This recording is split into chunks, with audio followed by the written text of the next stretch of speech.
job, Ben. Thank you. Don't walk in front of the camera.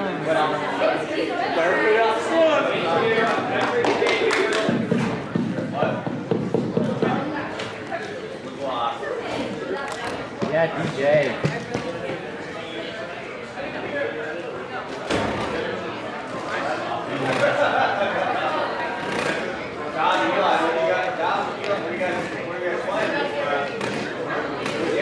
Confidence is key. Yeah, Tyler. Hey, Tyler, look at me. Tyler, you're just talking at a baseball game. That's all you're doing right now. All right, come on in the front, please. First section. Where are you sitting?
How long is it?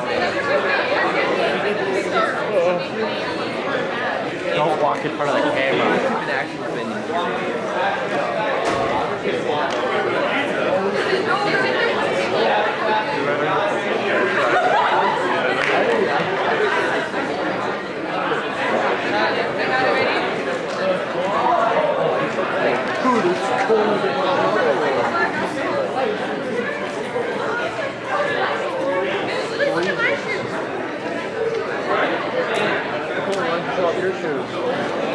Show off your shoes. I can't. Oh, some of your shoes.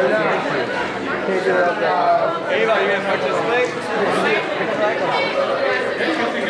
Then if we have questions, volunteer.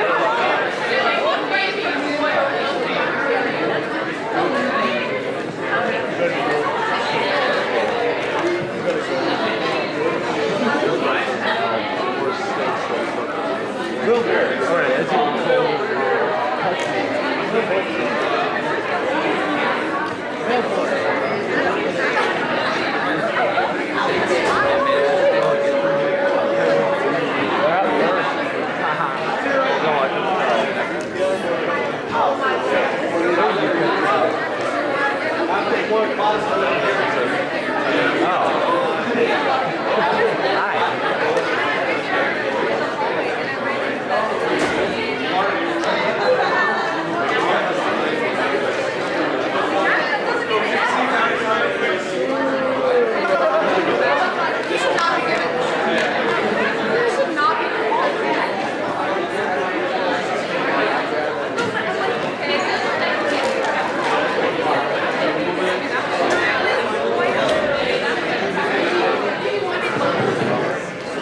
And we're going to start in 30 seconds, so please find a seat. 30 seconds.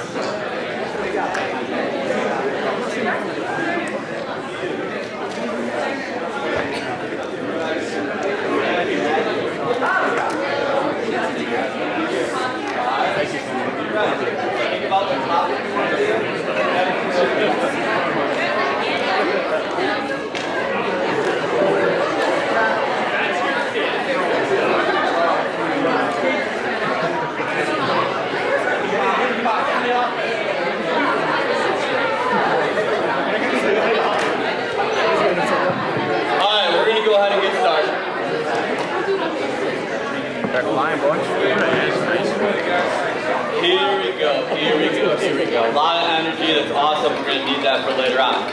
Good afternoon. How's everybody doing? Alright. I hope you're excited because we have 2 great presentations for you this period. Our first one's on mental health, which we're going to talk about here in a second. Hey, audience members, 3 things we're asking out of you guys. Number 1, that you're extremely respectful. That means phones away. Our attention is on our presenters. We're listening. We're giving them the respect that they deserve. Okay? Number 2, we're asking that you're understanding. It's not easy to come up here and speak in front of your peers. At times I might make a mistake. That's okay. Understand that. Provide empathy and just support them along the way. And then finally, last but not least, we need you to be enthusiastic. Okay? We need volunteers at times. At the end, listen to this. We need questions. Okay? So far, the presentations and everything's gone really well so far. We could use a few more student questions at the end. Okay? So keep some questions in mind as these presentations roll out. Sound good? Yes. Speaking of enthusiasm, let's hear it right now. Let's go. Yeah. I love that. I love that.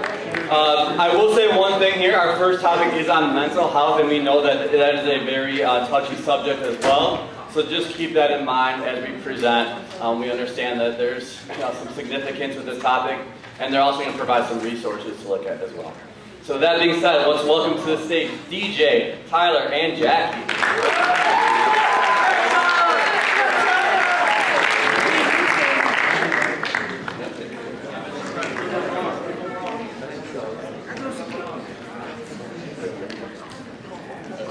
Good morning, everyone. I'm Tyler, this is DJ, this is Jackie. Let's get into this. Mental health isn't just all about depression, anxiety, eating disorders, and more. But it also isn't just your psychological and emotional well-being. It can be caused in many different ways than a lot more people may think. It can be the feeling of loneliness or self-isolation. This all can be caused by abuse, trauma, or neglect, emotionally and physically. People in our society also make it about racism, discrimination, and or stigmas, when this isn't always the case. Someone's mental health builds on emotions being bottled up and not opening up or getting help coping with it. There are a lot of different ways someone can cope with their mental health. It could be by holding it to themselves, talking to a friend, family member, or another adult they trust. They could be writing their thoughts somewhere on a sticky note or a journal. This has been a coping mechanism I have been using this year. The main way people can cope through this has been by bottling up their emotions. A lot of people do not want to open up about what they are going through because they don't want to feel like an issue or a burden to people they care about. If someone doesn't open up about the rough situation that they are going through, people may not realize it or understand, but bottling in your emotions only piles on how you feel in a negative way. It makes you feel worse about what you are going through, like there is no way out of your current situation. Alright, before getting any farther, I'd like to do an activity, guys, to show the reason why we have such support with mental health. I'm going to need 3 volunteers to raise their hands. Danny, you, Omar. Come to the stage.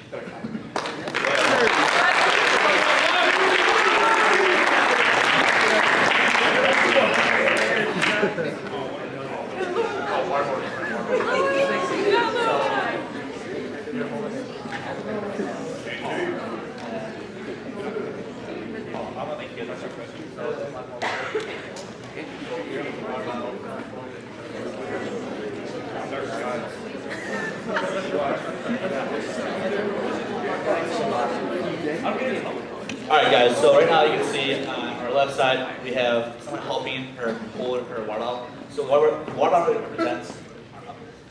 represents depression, mental health, and problems we have in society with mental health illness. Now on this other side, we can see him by himself, toughing out, holding it all in, and not asking for support like from Danny. So basically, we're going to see how long he lasts to her. I have to continue, like you're going to give up.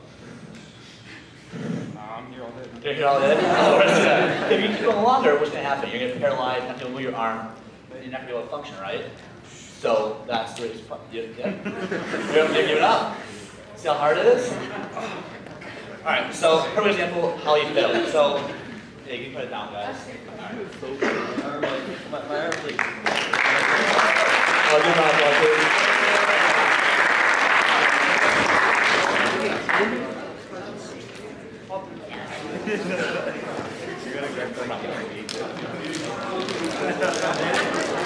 Alright guys, so the reason why we study that is because with mental health, a lot of people hold everything in. They don't want to talk about it because they feel it's a burden on others. And that is a major issue in society because suicide is the second leading cause of death between people who are 10 to 30 years old. That's all you guys in this room. And that is why it's such a passionate topic for me because I don't think we talk about it enough in classroom settings with people around us. We always like to keep it in with we talk about other problems like cardiovascular diseases in gym all the time, and coaches tell us to run, work out more. But we never talk about mental health, which the key word is mental health. We need to talk about it. Why we're not talking about it? So that's why we should always bring it up around people and just checking on people. It's not really hard to walk when your friends say, "Hey, how are you doing today?" Or checking on a random person in your class when they're looking down or sad. It's a very simple topic to talk about if you start bringing it into your community more. Because the last thing you want to do is lose someone in your community or one of your friends or brothers or sisters or coworkers because they didn't open up to you.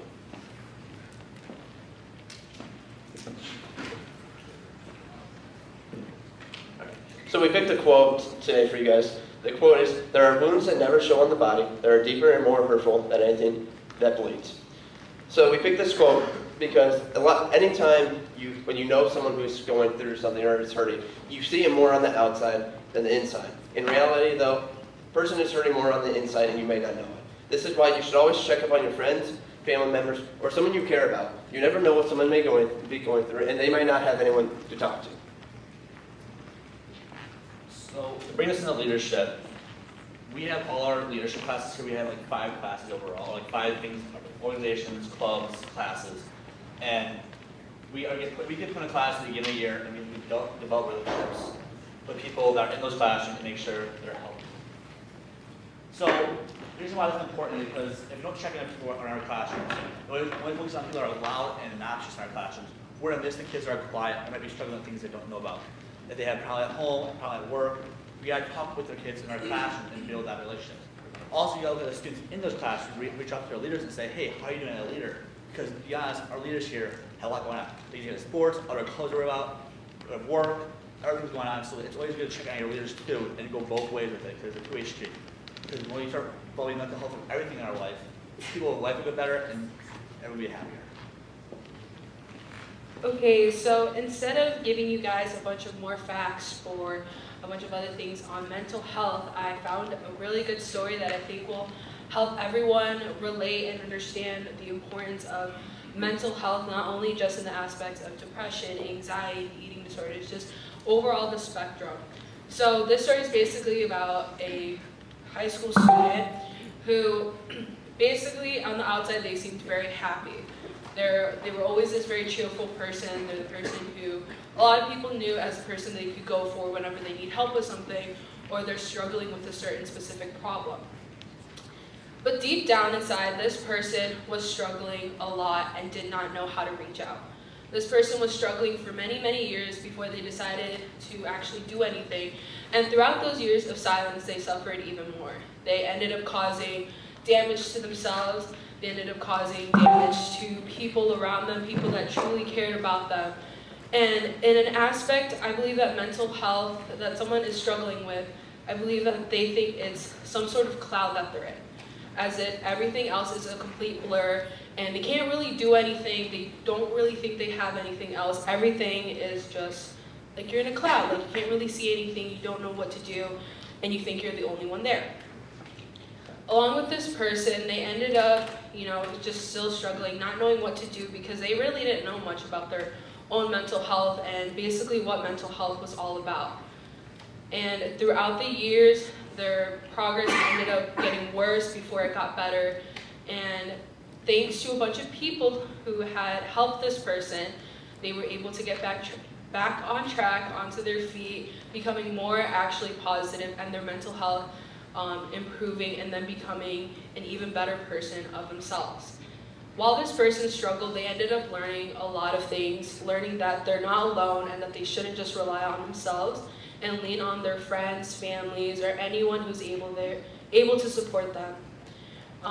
And so while this person ended up gaining more friends, more support, and trusting more people, their mental health got better, and they were able to take immense opportunities that they never would have seen themselves in positions or like have gotten opportunities that they thought they would never be able to achieve because of their mental health. Because of this, they have a lot of gratitude towards a bunch of the people who do the simplest things of just saying hi to someone, checking up on someone you randomly don't know, or even being nice to someone that you don't even like just putting your differences behind. So as I'm telling you guys this story, I hope you guys take into account and relate to it, knowing that the person right next to you, in front of you, behind you, across from you could be suffering a lot of stuff and you don't even know that. They could have a whole act in front of them. And this person that I was talking about is actually my story, where I suffered a lot with my mental health and didn't know what to do. And even though I still suffer with my mental health, it has become a big and important thing for me to be able to share.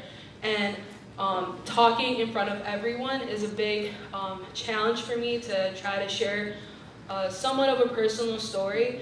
But overall, you never know what someone is going through, and it's always good to be aware that there isn't just only depression that exists, even though it's a main topic, but there's other mental health issues that people go through, and it's really important that everyone realizes and try to treat people with respect, kindness, whether you really don't want to, but it's always best to be kind and respectful towards others. Thank you.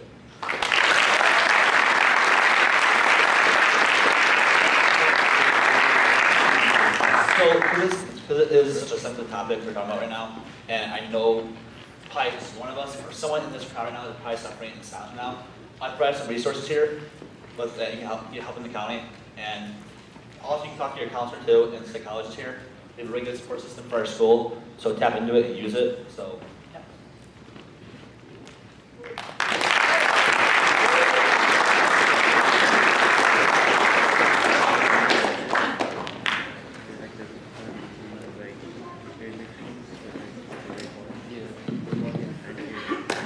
All right, great job by that group. Our second group today is on perseverance, and I'd like to welcome to the stage Rose, Nick, Jocelyn, and Frank. Let's give them a round of applause.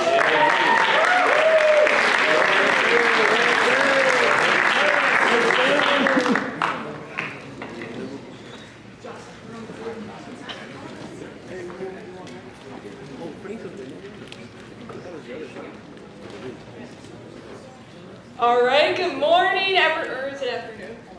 Oh, good morning, everyone. How are you guys doing today? Good? Okay, it's a beautiful day. So today we're going to be talking about perseverance and grit for a little bit and introduce that to you guys. And to start off, we're going to start off with a little ignite with Jocelyn.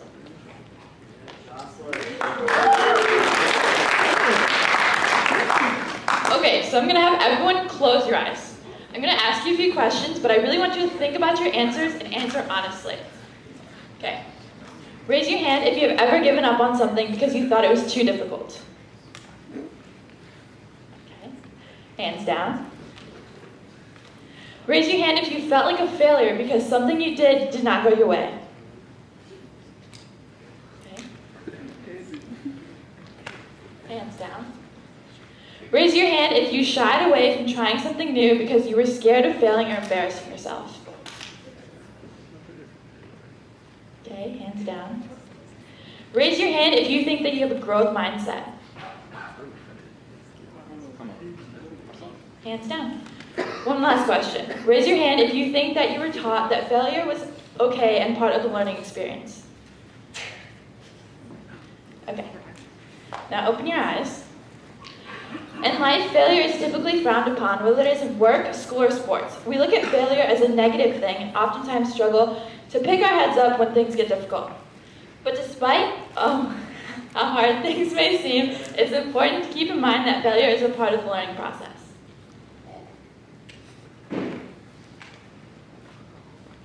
In case you couldn't tell, these questions have a strong correlation with perseverance. What is perseverance exactly? Perseverance is the persistence in doing something despite difficulty or delay in achieving success.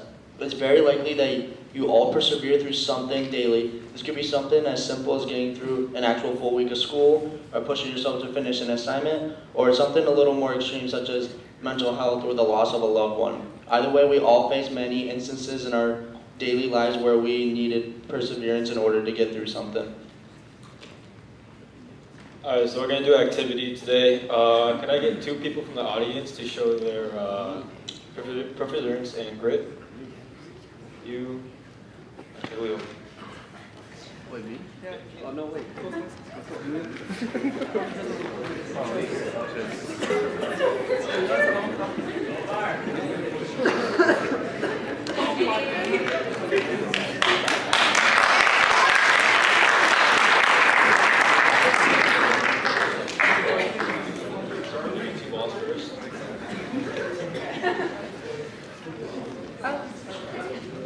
Alright, so first, you're going to start juggling the 2 balls.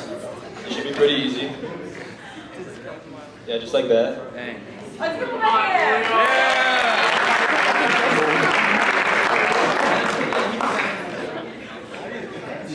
Alex, are you serious? Give me a...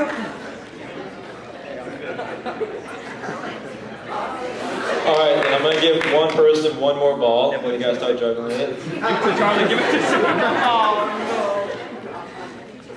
Do it. You got this. Oh. Hey, Alex.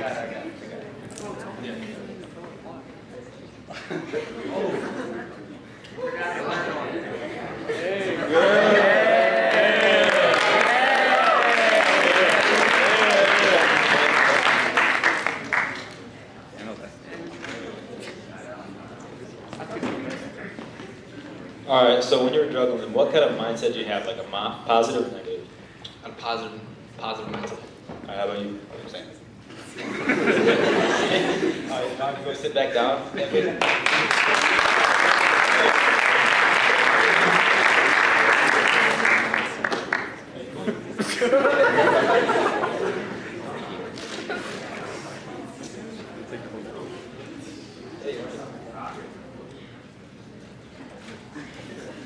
Alright, so that showed when you have a positive mindset about anything that you do, and if you fail, that positive mindset will not have you stop after you're failing, and you will keep continuing on what you're doing, and then you will succeed on a team activity or in a club. But when you have that negative mindset, that's things when go downhill, and like after you fail, you don't want to try again because you're too scared of failing again, and you will not able to succeed.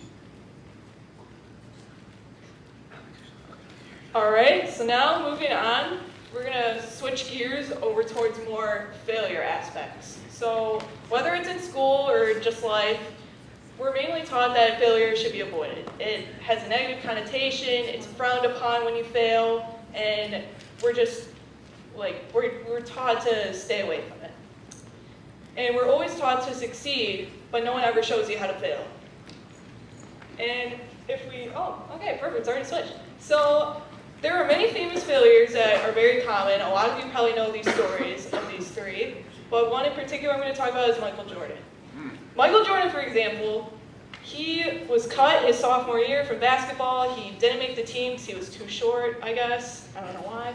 But as you guys know, he went to UNC, Chapel Hill, became this big star, has a shoe brand, has everything. In my opinion, he's the GOAT. That could change between people. But anyways, Michael Jordan has said he's missed 9,000 shots, he's missed many game winners, he's failed over and over again, but that is why I succeed. That is why he has become who he is today. He did not just stop after not making that sophomore basketball team. He kept going. He did not give up on his dreams, and that is a great example of someone who has failed and just continued to keep going. And then we also have Bill Gates. Obviously, he's a billionaire now. Dropped out of Harvard. A lot of people would think that's horrible, but he ended up finding a billion-dollar company and probably one of the richest men in the world. So then, wrapping this up, we want to ask, why were they successful? Why did these people decide to keep going? They did not settle with failure. They were not satisfied with defeat. They were not ready to give up on their dreams just yet. They were ready to bounce back, and they kept pushing, and they ultimately made their goal of what they wanted to do in their life. So then, as we conclude our little talk about perseverance, we want to ask, what is the why? Why is perseverance an important trait for you guys? Well, when you go 10 years from now, you guys are going to have jobs. You might be in a cubicle. You might be a firefighter saving lives like Superman.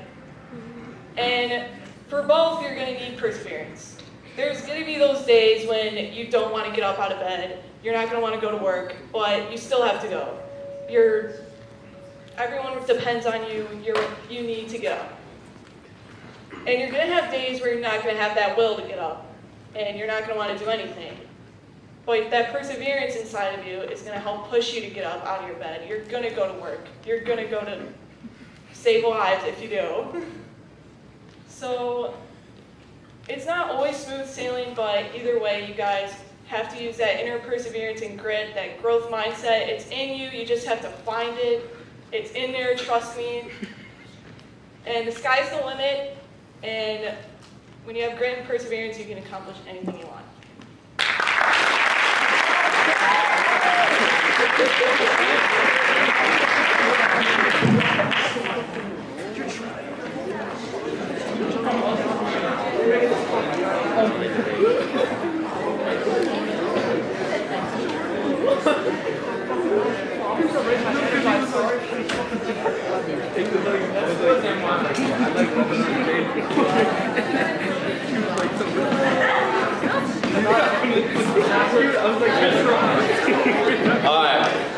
Great job by both groups. So we do have some time remaining here, about 10 or so minutes. So we need several student questions.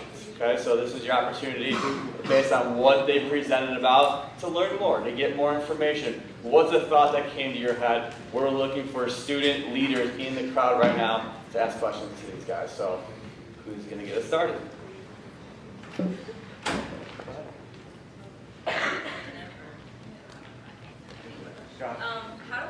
How do we like identify someone who could be struggling, but like they have like a happy like facade?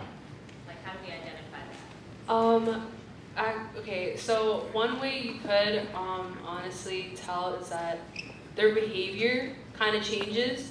You know, they might be able to keep up with that facade of being happy, being perfectly fine, but there's always a crack between them that will eventually peak out, because everyone has a breaking point at some point, and this is coming from someone who really likes to just put on a face and be all happy most of the times. But there's always a slip up, and any really good friend or person who really observes, they will notice automatically, even if you are acting normally and you're acting all happy, they'll notice that something is off. So it's basically kind of just like really paying attention, and if you can't ever tell and you have a hunch, you can honestly just be like, hey, I hope you have a good day. Like, just giving them a positive comment so their mindset kind of changes in a way for that day at least. I'll piggyback off that a little bit. From personal experiences, I found, like, from different routines, they'll change their routine completely. They'll get up in the morning like at 7, and then they'll get up like at 9. That's just like one example, but for me, I find that someone's struggling when they change the routine like completely. Like they'll change the way they do something, the times they do it. That's at least how I've figured out when someone's going through something, even if they seem happy all day. So one of the problems with that is not everyone shows signs or symptoms sometimes. So sometimes they're just like always happy. They always have a good persona to hide it. But I just gotta watch their language, how they're acting, how they're carrying themselves. And if they don't think they're being seen, they might act differently instead of being like in front of people.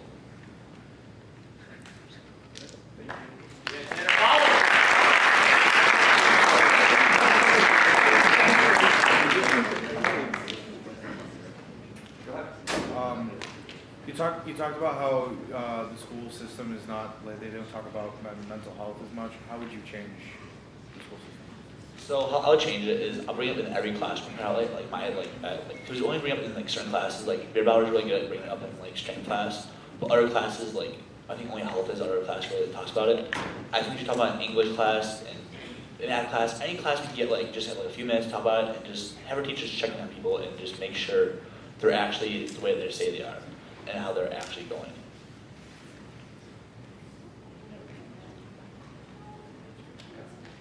What would be a tip for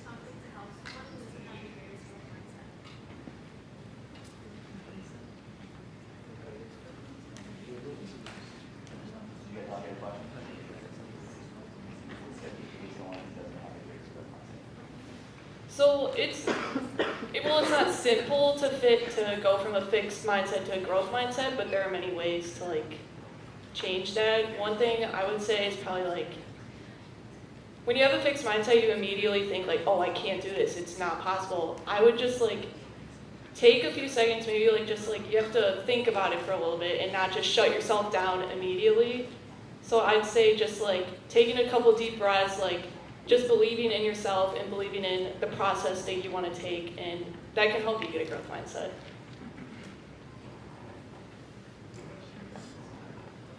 I think trying new things is really important, even just like something small, like trying a new food or just like trying a new activity, because then it opens like your opportunities, like just a bunch of like new things that you wouldn't like normally do in your daily life. So I think that helps. But I don't know. Other than that, just trying new things, meeting new people.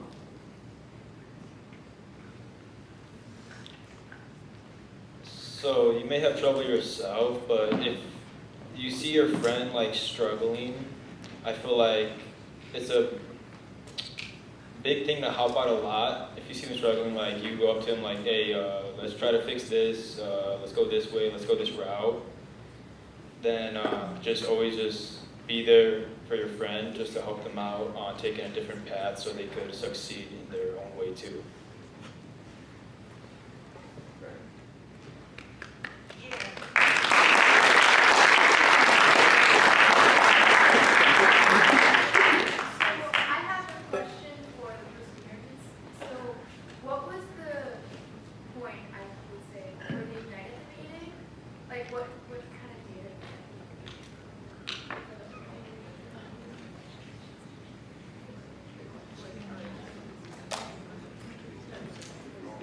Okay, so the point of the event, usually like when people like do the raise their hand thing and it's about like failure and everything, they're typically like too shy to raise their hand in front of like a large crowd.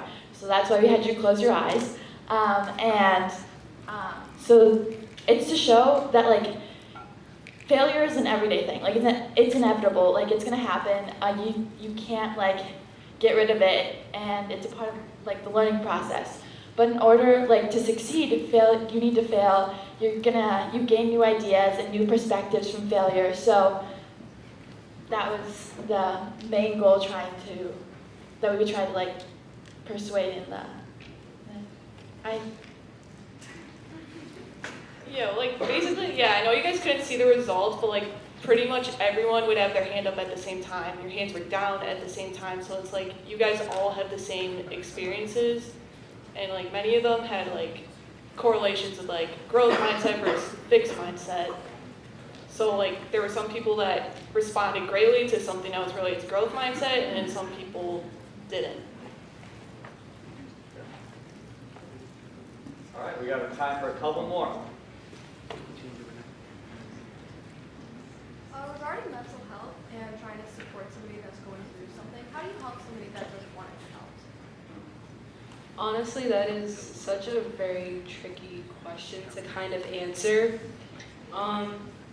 Because in a way, if you try helping someone who really doesn't want that help, it kind of gives them that like feeling that they need to push you away type thing.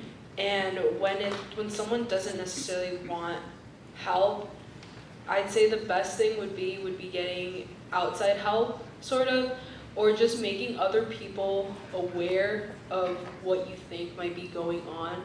Because realistically, if you push that person to get help or try to help them anyway when they don't end up wanting it, they could end up making like mistakes that they will end up regretting, or it'll just make everything worse, or they'll end up pushing you away and you lose a valuable friendship when you're trying to help. So I guess getting outside help, or just like kind of letting people that are close to them, that care about them, what is going on with them.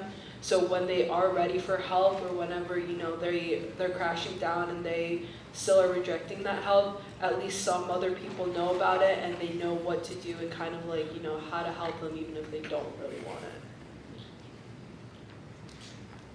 So basically, that is a really good question. So sometimes people don't want to get help, that is correct. Basically, you want to get a support system around on all sides. So if they live with their parents or grandparents, tell their grandparents or parents what's going on.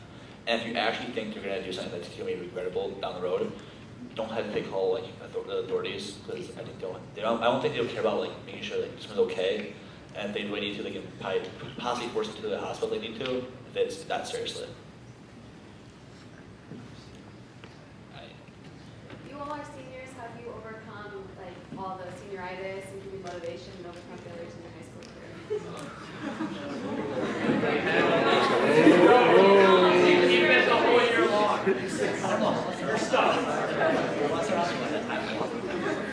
Thank you, Grace, for that question. That's a very great question, Grace. Thank you so much.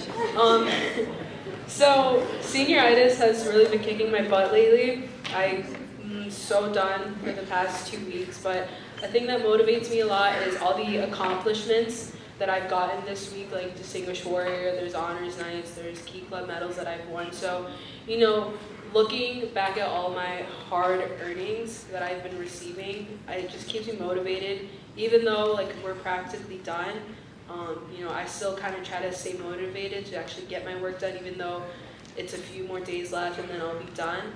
And like overcoming any failures, I just have really good friends who have helped me overcome my failures, and eventually my failures have become their failures and vice versa. So senioritis is really kicking my butt right now, but I'm pushing hard.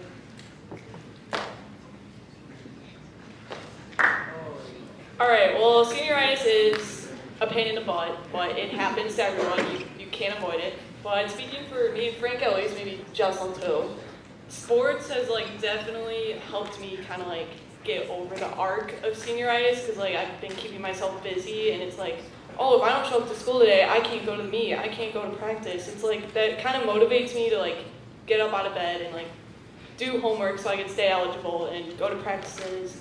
And it truly helps. Like this doesn't even have to pertain to sports. Like if you're in a club, you can use that club as your motivation to like go to school and I guess just keep busy. Senioritis will always happen, but I feel like for all of our seniors, it's our last hurrah. It's our last ride before, you know, we all departure and go our own separate ways. So, I mean, you know, I had senioritis like 2 weeks ago, but, you know, you got 2 weeks and then that's that. So just make the most of it, and yeah.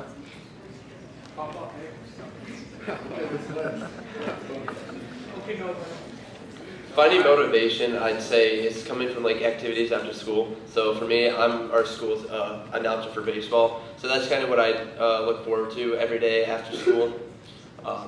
We got a couple days left, us seniors. So it's finally at least hitting me that it's our last day. I'm trying to make, my goal is to try to make these next couple of days like the best days of my life possibly, you could say, before I have to leave for college. And most of these people I'm not going to see anymore. I'll look at family because I have a younger brother that's going to be going to high school next year. I want to set a good example for him when he comes here. Also, here's a quote for you: "How you do the small things will show how you do the small things will show how you do the big things." So basically, if you have that little last like assignment that Thursday before you leave, how you do it will show like everyone else how you actually are with big things and how motivated you are with little things, maybe minuscule and not really needed.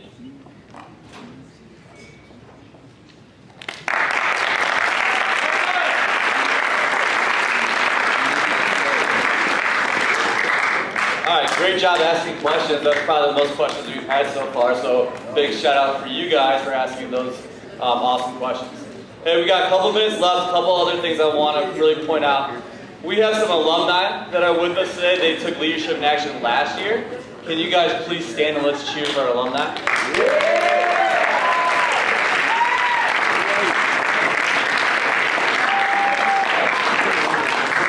If you want to gain more perspective on mental health or perseverance, I bet you that the individuals that just stood up could tell you a lot. You know, they were great students here at McHenry, and now they have experience in college at the next level. They could give you a lot of advice, so I would challenge you to go up to them and talk to them at the end of the period here, okay?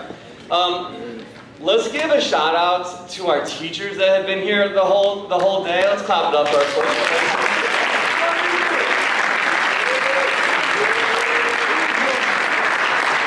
When I think of perseverance and grit and mindset, That's something that the social science teachers have worked on a lot this semester, and they've done a good job being role models for their students, so I really appreciate that.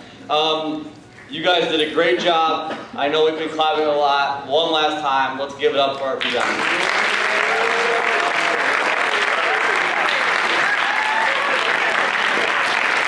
We got about 30 seconds, the bell rings. You guys just relax and have a great rest of your day.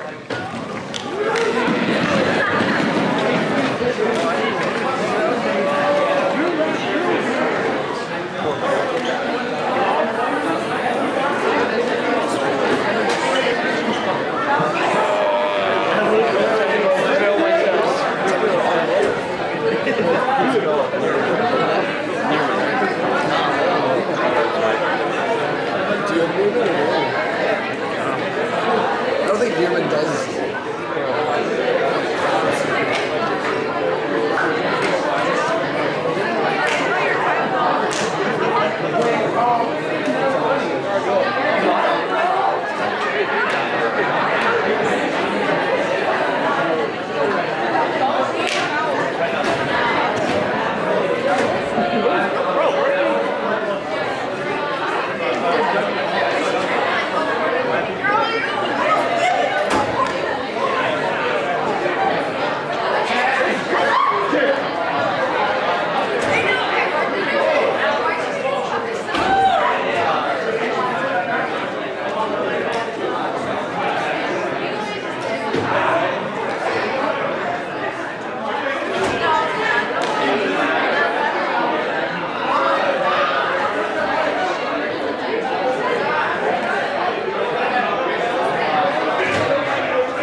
Okay, we're gonna start in 30 seconds here.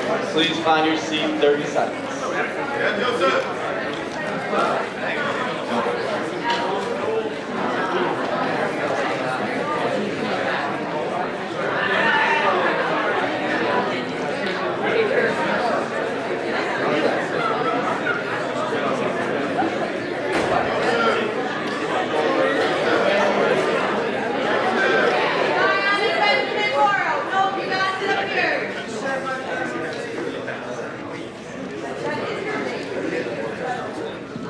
Alright, here we go. So, we are going to get started. Welcome, we're glad you guys are here. This is actually our last class period of the day, so we're looking forward to making it strong. We need 3 things from the audience. Number 1, we're looking for the audience to be extremely respectful. So far, so good, okay? What does that look like? We're going to put our phones away. We're going to have our feet on the floor. We're going to listen at the right time. We're going to give these seniors the respect that they deserve, okay? Number 2, we ask that you're understanding. It is not easy to come up here and speak in front of your peers. There's going to be mistakes. They're going to be nervous. That's okay. Please understand that. And then last but not least, we need some enthusiasm and we need volunteers. Okay, so at times they're going to ask for volunteers, ask for people to come on up and participate, and we ask that you bring that passion and that enthusiasm to help them go on. Okay? That sound good, everybody? Yeah. All right, let's get that enthusiasm right now. Let's go. All right, I love it. I love it. So our first group, they're going to talk about putting yourself first, and we have Alicia and Ashley, and we got Joseph and Issa, and they're going to take it away right now. Hey guys, so as you guys know, our topic is loving yourself first. So let's start off like, what do we think this means? So overall, personally I think this means setting boundaries for yourself, this means self-care, and it means making time for yourself. So whether that means having time after school to just debrief about your day and make sure you're all set to do your homework and you're not like overstressing, making sure you're not overbooking yourself and doing too many things after school. Yeah, that's what I think it means so far. So I'm going to hand it off to Alicia, and she is going to have some questions to share with you guys. Hi guys, so far tonight I have a couple questions up front. So my first question is, what is your most important step in self-care? And whoever answers, I have candy.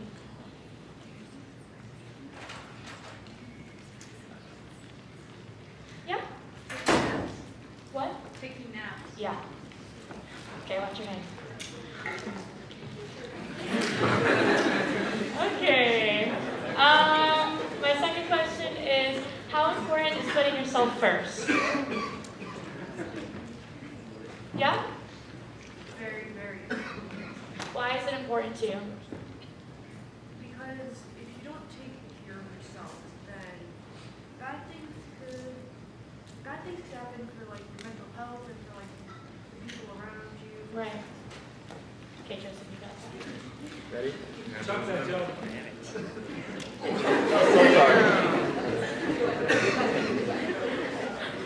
Okay, and the last question I have for you guys is, do you consider yourself a selfless person?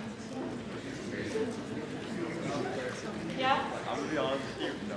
No, you don't. Why so? Because I just don't feel like I have those capabilities. Like, I just don't feel like my character fits that role as selfless. Do you put others before you put yourself? Most of the time, yes, but not all the time. Okay. Okay, I got this. Okay. Now, I'm going to pass it on to Issa. I got it. So there's going to be a video in the background, but you have to promise you pay attention to me, okay? Promise, okay? Am I the a-hole for putting myself first? Please do not let me do this. I-17F follow an important set of rules that other people should also follow. My first rule is not to apologize for moving people that repeatedly disrespect my boundaries. My second rule is that I don't have to apologize for taking me time. The third rule is that I think is the most important rule is that I lost my place. Okay, is that I don't have to apologize for how I really feel, and you shouldn't either. You shouldn't feel bad just because you broke up with your friend because they kept disrespecting you, and they made you feel bad. You decided to put yourself first, and then you can take off the video now. Thank you.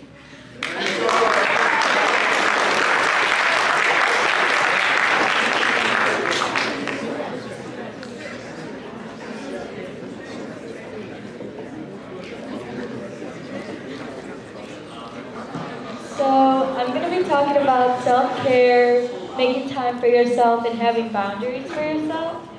And then you may ask yourself why self-care is important. And if you're struggling with something that is causing you distress or causing you to have anxiety, you should think more about how you are able to fix that. Some ways of self-care is just taking a day to relax, having a nice relaxing bath, and then just like going to sleep, go for a walk, or even just drinking water.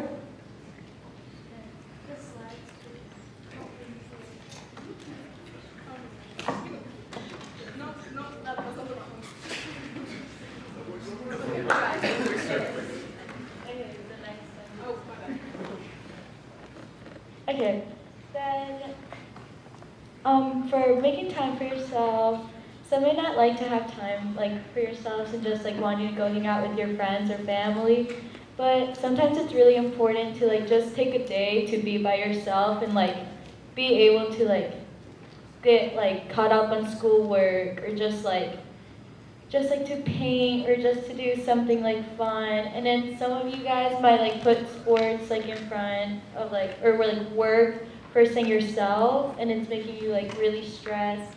I think like sometimes you should just take the day off, focus on your mental health.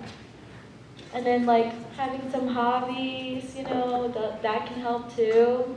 Just like, and then having boundaries for yourself.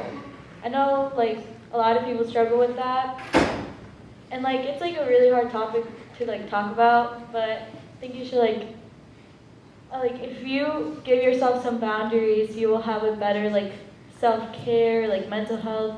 And having boundaries means being able to say no when you need to, and like when you're feeling uncomfortable, like just like setting limits with others. And like it's important to know your own values and like your own like preferences, so you can communicate them to others. And that's just like communication, and then knowing your values is really important in this too.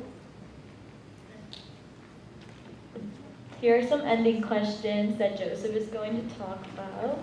Okay, so to conclude our slideshow, I also have some candy in my pocket right now, so I would like some volunteers for these next questions. So what do we think the most important takeaway was from this presentation? Love yourself. Yeah. Ready? Sorry about that. Okay. So do we think that it was important covering this subject? Yes, because there's some people who don't realize that loving yourself is one of the most important things you can do for yourself. Sorry. I am so sorry about that. You can go get the candy later. Okay. We're gonna ignore that. So how do we think we can incorporate this more in schools? How can we better have an understanding of the topic? I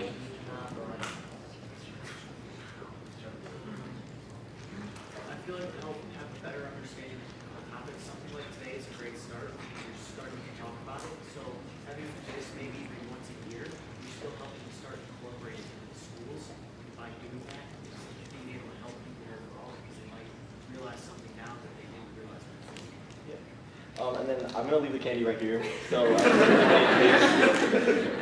So overall, how to love yourself. So I just had this idea, like this quote that I thought would be really interesting that relates to this. So before being accessible to others, you have to be accessible to yourself. And that's how you love yourself first. Thank you.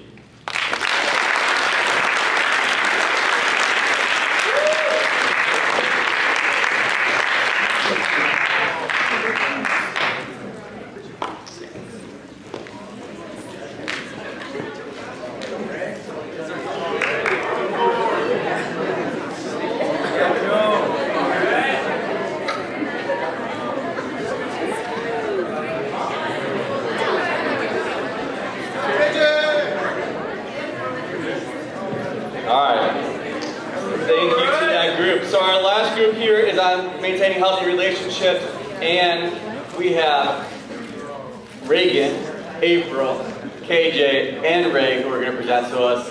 Let's give them a huge round of applause. Let's go.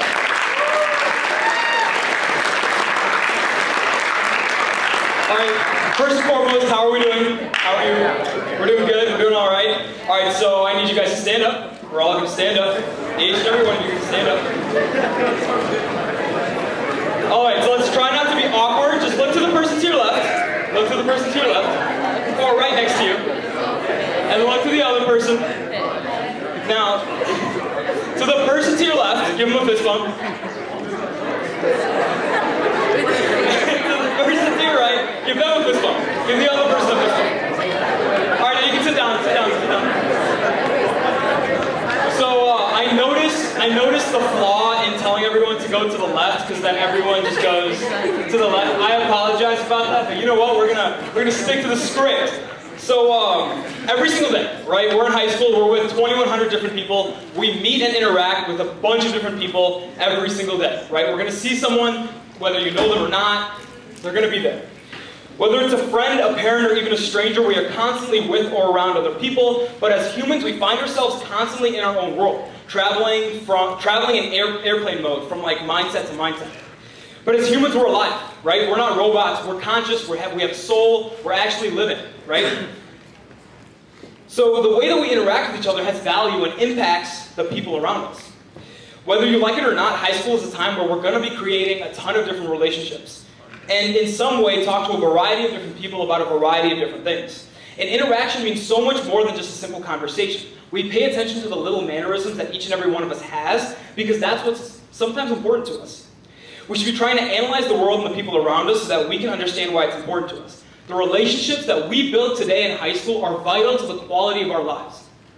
All four of us on stage before you have begun to prioritize fostering and strengthening the relationships we already have. So throughout this presentation, please keep in mind that you have the ability to foster strong relationships, and especially new ones. I hope you learned a little bit more about the importance of relationships. Here's April. Hi guys. So what exactly does the word relationship mean? So a relationship is a way in which two or more concepts, objects, or people are connected, or the state of being connected, or the way in which two or more people or groups regard and behave towards each other. So we conducted a survey with all of you guys, MCHS students, and we asked, how often do you wave or say hi to a random person in the halls? So we actually found that 41% of the students usually do not ever wave or say hi to a random person in the halls. Less than 6% of students said that they do this act every pass. So doing small acts such as this, waving to a random person in the halls, or saying hi, really makes a positive impact on others without you even realizing it. Small acts of kindness build relationships with others. So can somebody raise their hand and give me an example of a healthy or a good relationship, like a characteristic of one? Yeah. Knowing each other's boundaries. Yeah, for sure. So just kind of communicating with that person and understanding their boundaries is definitely key to a healthy relationship. Okay, now can somebody give me an example of a bad relationship or unhealthy relationship? Yeah. What was that? Always arguing? Yes, for sure. I do think that arguments are natural at some point, because if you're not arguing all the time, arguments are bound to happen in a healthy relationship. But if you are arguing constantly all the time, that is definitely an unhealthy relationship, and that's where communication would come in and make that healthy relationship. So yes, now I'm going to pass it on to KJ. Hello everyone, how are we doing this morning?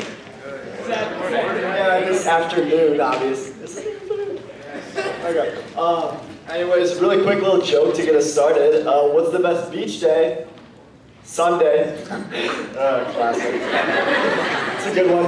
Mr. Cerner says the Yellow Laffy Taffies have the worst jokes, although that is one of the best jokes I've ever heard in my entire life, so don't know about you. But anyways, so you guys are probably wondering, how can we apply what we've learned? Or how can we actually create these relationships, right? So that's what I'm here for, right? One of the biggest things is just being present when in conversation or in passing or anytime that you're interacting with someone, right? Whether it's a big, you're sitting down at lunch and you guys are having a whole conversation or talking, or if you're just passing by in the halls, saying, hey, how's your day, whatever. But if you're passing by and you're not, or if you're sitting down at lunch talking to them and you're not actually like listening, or you're not actually like paying attention, right? Like you're on your phone, or you're looking at what's going on around your surroundings, or you're listening to something else, right? You're not being present. It really doesn't feel like you're actually talking to someone. It makes them kind of respect you less in a way almost. And that leads me to the next one, respect, right? That's something that is very important in relationships, is respecting others. And I think sometimes you have to be the one to like respect them first, but in order to gain their respect, you have to respect them first, right? So that's one of those things where you just have to put yourself out there more. Another thing is being emotionally vulnerable, you know? It's kind of hard to be honest with someone when they're always, you know, either stern and no emotions, or, you know, always, everything's so sunflowers, rainbows, you know? And yeah, something else, you know, what can relationships do for you is another question. And I feel that they can make your life fuller, right? They can make everything feel like it has a purpose. You know, when you go to practice, if you were to go to practice with either teammates you didn't like or with no teammates, it would be really boring. Whereas if you go with teammates, like basically your friends, right? It's a fun time. And like something else in a leadership perspective is like, if a boss that you don't respect, or someone that you like don't have respect for, asks you to do something like a project or something that you're not required to do, you're a lot less likely to do it because you don't really have a whole lot of respect for them. Whereas if you have respect for them and they ask you to do it, you're probably going to want to do it because you want to keep that relationship and make that relationship stronger. Lastly, that'll lead into our activity that we'll do, is how do we dress people, right? I already said it earlier about we're humans, not robots, right? I think that's an amazing thing that a lot of people will just kind of like glance by, right? But I think it's really important. Like, we shouldn't be treating people like they don't have emotions. Like, we all have emotions. We all have bad days. We all have good days, right? Like, that's something that's normal. And a really good example that I have for this is like how people talk to their Alexas, you know, where you're like, hey Alexa, set a chicken timer, 2 minutes, and then that's it, right? And Alexa's like, you got it, have fun eating your chicken.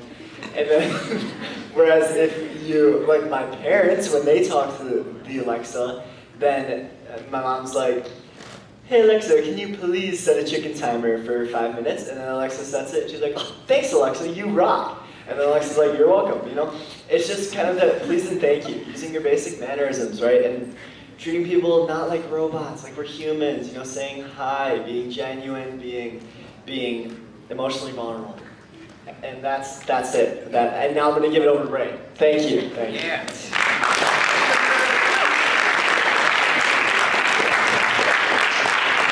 So the attitude in which you address people actually matters, right? If we're going to talk to different people, the different types of attitudes that we have towards them is going to make them feel a certain way, right? If you address them in a super high energetic way, that's probably going to make them feel high and energetic.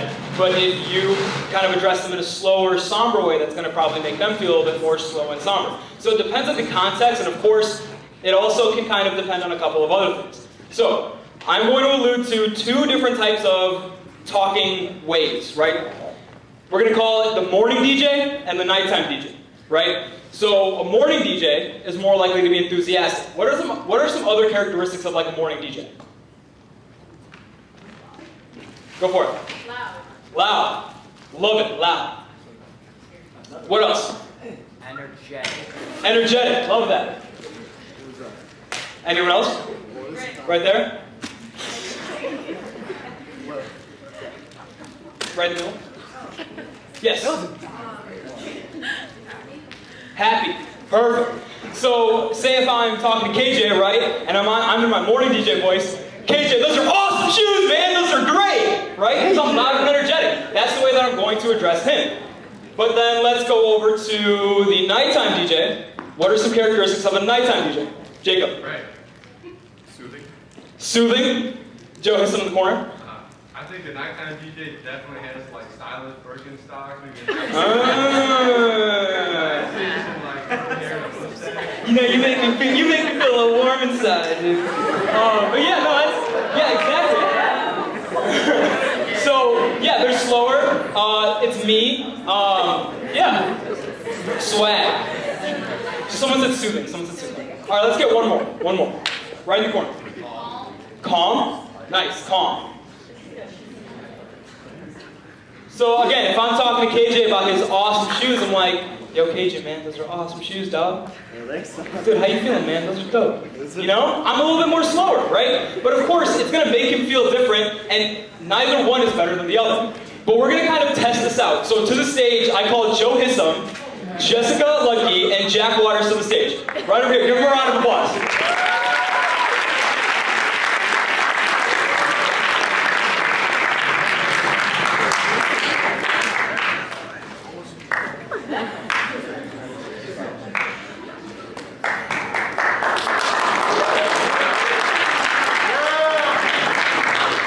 Jack, I need you to stand on this side, please, right here. Thank you. All right, Jessica, I'm gonna have you stand in the middle. And Mr. Joe, I'm gonna have you stand right over here, all right? So Jessica, you're gonna face the crowd. Jack, you're gonna face Jessica, and Joe, you're gonna face Jessica as well, all right? So I want both of you guys to compliment something about Jessica, right? But here's the thing, Jack, you're the nighttime DJ voice. You're gonna be swag, you're gonna be soothing, you're gonna be a little calm, right? You're gonna be slower, right? Now, Joe, I need you to be loud, energetic, happy, right? And then we're gonna talk to, and you're literally like just staring there, right? Yeah, I can give you guys a mic. But I'm gonna have you then afterwards kind of talk about the way, how you felt, right? So really like take their compliments into consideration, all right? So Joe here. Jessica, I love your fanny pack, it is so cool! Awesome fanny pack. All right, go for it. Girl. I'm really digging that fanny pack. Give her a round of applause.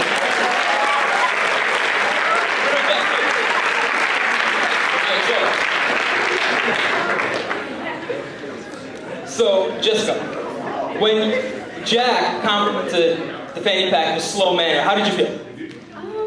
You know, it was nice. Okay, it was nice, but when Joe addressed you in a very heightened tone, talking about your fanny pack, how'd you feel?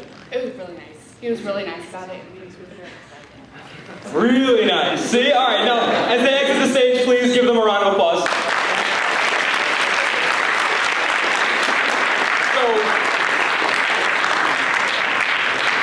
As much as this activity is kind of fun, I actually learned this activity by this guy named Stand Tall Steve. I got the opportunity to go to a leadership conference, and this guy was talking about this all the time, the attitude in which you address people, right? And so he talked about how we find ourselves constantly in that nighttime mode, right? Where we're kind of a little bit slower when we're talking to people, right? We're not really giving them the value that they deserve, right? Because although, yes, the nighttime is not bad, it's not necessarily a bad thing if I'm going to address, say, Reese, if I was like, hey, dude, awesome presentation. You know, it's not bad to be a little more calm and soothing, but when we're going to compliment something about someone, we want to be loud, we want to be energetic, because that's what's going to actually make them feel a little bit more valued and known, you know?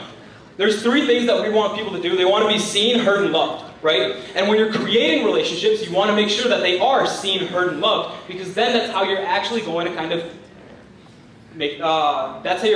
create a relationship with them. Cool. Reagan? All right, thank you, Ray. All right, hey guys, how you doing? Good. What do we think about the activity? Interesting. Jess, what did you think? Good? Yay. By the way, we'll get you guys some candy later. Okay, anyway.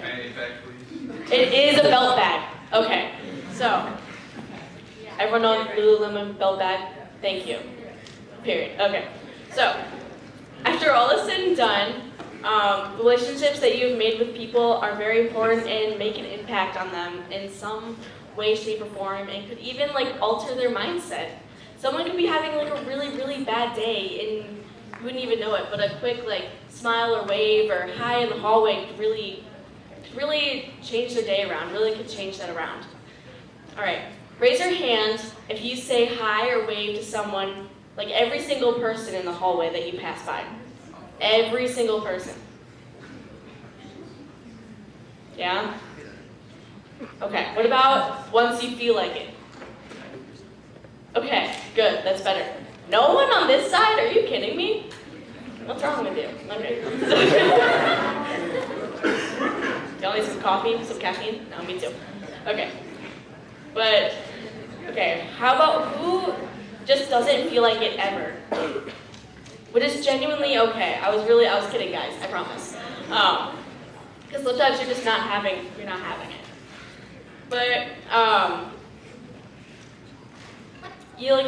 it doesn't have to be someone that you know. It doesn't have to be, you don't even have to like them. You can be like, oh, hey, sure, okay. But it's still nice to be kind to them because they could be going through something, right? Okay. So, I'm gonna go talk about, I just wanted to ask you guys these questions to see, to look around your fellow humans, fellow classmates, see where they're at, you know? So something that I really worked on, especially freshman year, coming into high school, I've always been outgoing, but I was still a little timid. I was a little freshman, you know? And so I would just I would see people, some really good role models would, Noelle Peters, I'll never forget her. She was my senior leader when I was a freshman, and she would say hi to every single person in the hallway, and I always looked up to her ever since. So that's a little thing I wanted to share. I miss her. A personal connection for relationships. Oh, who was talking about healthy relationship stuff? Who raised their hand earlier? What did you say? Knowing each other's boundaries. Okay, see, that's so good. Okay, and who said a bad, unhealthy relationship? No. Who raised their hand earlier? Someone did? Okay. Do you remember what was said? Arguing a lot? Okay. You did? Okay. That's okay, thank you. Okay. Well, I'm going to share a little bit about my relationship with my boyfriend.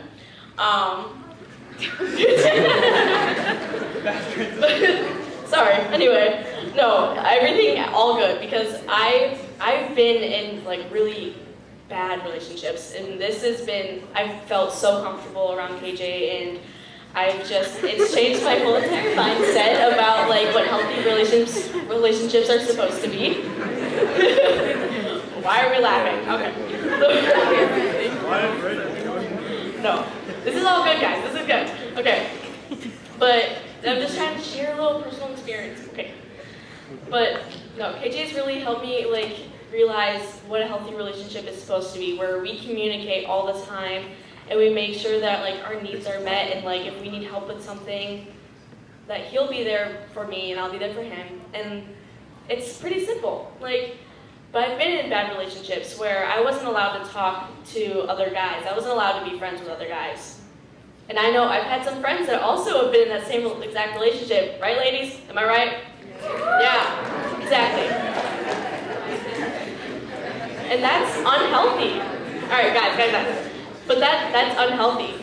And you need to realize that, okay? Do you guys all realize that? Don't let anyone treat you like that. And guys, same thing. If girls aren't letting you be friends with girls and you know that you're loyal, screw them. Literally. Okay.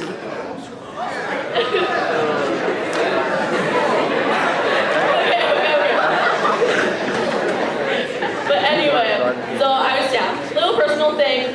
Had to rant about it, but I think it's the perfect place to do that. But who is in a healthy relationship right now?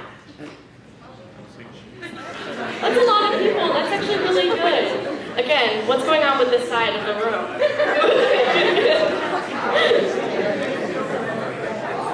Okay. Would anyone like to raise their hand and say something about their own relationship? Yeah? I'm single. Hey! Yeah! Okay. Anything else? Allie? We have really good communication. My parents say that sometimes our communication is better than theirs. My parents say the same exact thing. Allie just said that her communication with her boyfriend is better than her own parents.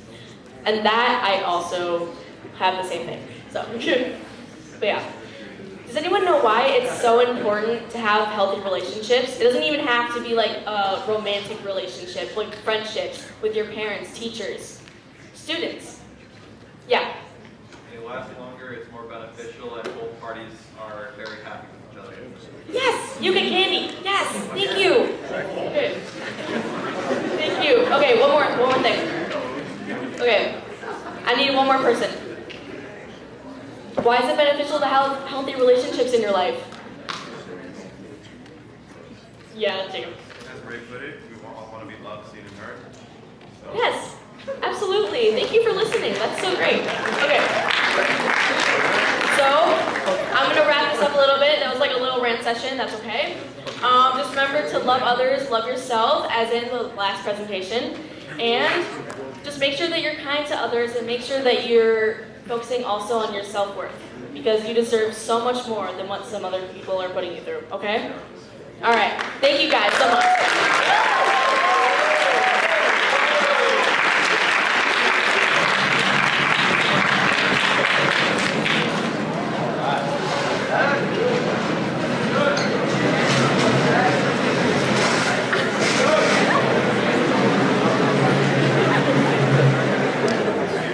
Okay, we got about 6 minutes remaining, so any student questions, this would be your time. We're looking for probably 2 to 3 questions here. So let's get those hands up, and our panel here will help answer the questions that you have.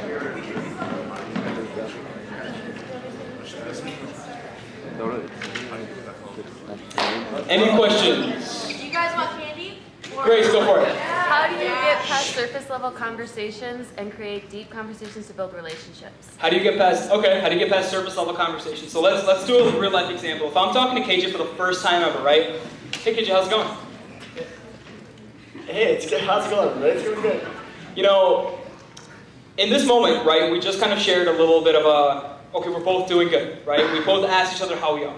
Now the next step is to kind of be a little bit more vulnerable, right? You know, KJ, in all actuality, man, I said that I was good, but I don't think I'm really doing too good, man. Yeah, me too. Senior year is kind of going crazy. It's nice to talk to you about this. I agree. I mean, like, senioritis has kind of hit me kind of hard, you know, but now it's bittersweet. Yeah, I am feeling the exact same way. So if I get emotionally vulnerable, right, and I start to ask a question or bring up a topic that I know we both share. So if in a school setting, if I'm talking to another senior about senioritis or about graduating, or I ask them how they feel, that's gonna kind of, since we have a shared relationship or a shared topic, we're going to be more likely to kind of get a little deeper and break that surface level conversation. So my best advice to all of you guys is that I urge you to consistently be emotionally vulnerable when you're talking to people, right? Even if it's just a simple conversation, it doesn't have to go super deep into something that's super, like, crazy deep, but as long as you're asking them how they feel and then going beyond that, if they are feeling up to it, then that's all you gotta do. Anybody else? That's just quickly adding on an emotional vulnerable. Kind of like I said earlier about being like stern. If me and Ray were talking and I was like, yeah, I'm good. How are you actually doing though? And then he shared and I was like, cool. And then walked away. He wouldn't feel good about that interaction, you know? Rather than like, it has to be kind of a mutual thing, but sometimes if you're the one that wants the relationship a little bit more, you have to kind of step forward and take that leap of faith and put that work in. Yeah, for real. Any other questions? Probably have time for like one more. Right? Just done. One more question. Come on, think it. Andy. Mackenzie. Why did you choose your topics? Yeah. So we chose like the love yourself and self-care topic because I feel like we all feel like we need to actually focus on ourselves instead of stressing, because at that time that we were choosing our topic, we were all going through it because of senior year, college, not knowing what to do, stressing about grades, and it just made us realize how maybe everyone else is feeling that way too.